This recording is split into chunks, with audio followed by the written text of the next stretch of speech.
నమస్తే పిల్లలు, ఈ వీడియోలో మనం కందపద్య లక్షణాలను ఉదాహరణతో సమన్వయం చేసి చూద్దాం. మొదటి లక్షణం, ఈ పద్యం నందు 4 పాదములు ఉండును.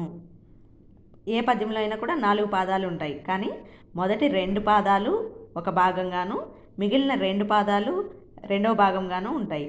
కాబట్టి మొదటి భాగానికి మాత్రమే మనం గణ విభజన చేస్తాం. మిగతా 2 పాదాలు కూడా సేమ్ ఇలానే ఉంటాయి. ఇవే గణాలు వచ్చి ఉంటాయి. ఇప్పుడు 1, 3 పాదాల్లో 3 గణాలు ఉండును అంటే 1వ పాదంలో 3 గణాలు ఉన్నాయి కదా. నెక్స్ట్ 3వ పాదంలో కూడా 3 గణాలే ఉంటాయి. 2, 4 పాదాల్లో 5 గణాలు ఉండును. ఇది రెండవ పాదం. రెండవ పాదంలో 1, 2, 3, 4, 5 5 గణాలు ఉన్నాయి కదా. అలానే 4వ పాదంలో కూడా 5 గణాలు వచ్చే ఉంటాయి.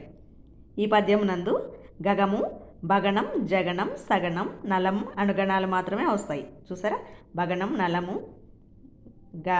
గాగణము, గగనం, జగనం ఇవే వస్తాయి. ఇవి ఇంద్రగణాలు, సూర్యగణాలు అంటారు. ఇవి వరుసగా రానవసరం లేదు, ఎలా అయినా రావచ్చు. నెక్స్ట్ 6వ గణం జగనం కానీ నలం కానీ తప్పనిసరిగా అయి ఉండాలి. 1, 2, 3, 4, 5, 6 6వ గణం జా కానీ నలం కానీ తప్పనిసరిగా అయి ఉండాలంట. ఇక్కడ జా ఉంది, సరిపోయిందా. నెక్స్ట్ బేసి సంఖ్యలో జాగణం ఉండకూడదు. బేస్ సంఖ్యలో ఉండకూడదు అంటే 1, 3, 5, 7 అలా ఉండకూడదు. ఇక్కడ 6వ దానిలో ఉంది అంటే సరి సంఖ్యగానే ఉంది, బేస్ సంఖ్యలో లేదు కాబట్టి కరెక్టే.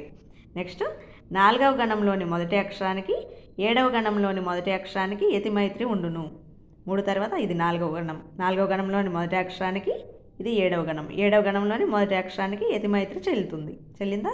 వేకి యతిమైత్రి చెల్లింది. నెక్స్ట్ 2, 4 పాదముల చివరి అక్షరాలు గురువులుగా ఉండును. ఇది రెండవ పాదం. రెండవ పాదం చివరి అక్షరం గురువు ఉంది కదా. 4వ పాదంలో కూడా సేమ్ ఇలానే ఉంటుంది అనుకున్నాం కదా, దానికి కూడా చివరి అక్షరం గురువే అయి ఉంటుంది. నెక్స్ట్ మొదటి పాదం నండలి మొదటి అక్షరం లఘువు అయితే లఘువు, గురువు అయితే గురువు. మిగిలిన మొదటి పాదం లఘువుగా ఉంటే మిగిలిన 3 పాదాలు గురువు ఉంటుంది. మొదటి పాదంలో మొదటి అక్షరం లఘువు అయితే మిగిలిన 3 పాదాల్లో కూడా లఘువే ఉంటుంది. ఇక్కడ ఏముంది? మొదటి అక్షరం గురువు ఉంది, మిగిలిన 3 పాదాల్లో కూడా మొదటి అక్షరం గురువే అయి ఉంటుంది. దీనిలో ఇంకా ప్రాస నియమం ఉంటుంది. ప్రాస నియమం అంటే రెండవ అక్షరం కా, ఈ రెండిట్లో కా ఉంది కదా, మిగిలిన 2 పాదాల్లో కూడా సేమ్ ఇలానే కా ఉంటుంది. లక్షణాలన్నీ కూడా సరిపోయాయి కదా. ధన్యవాదములు.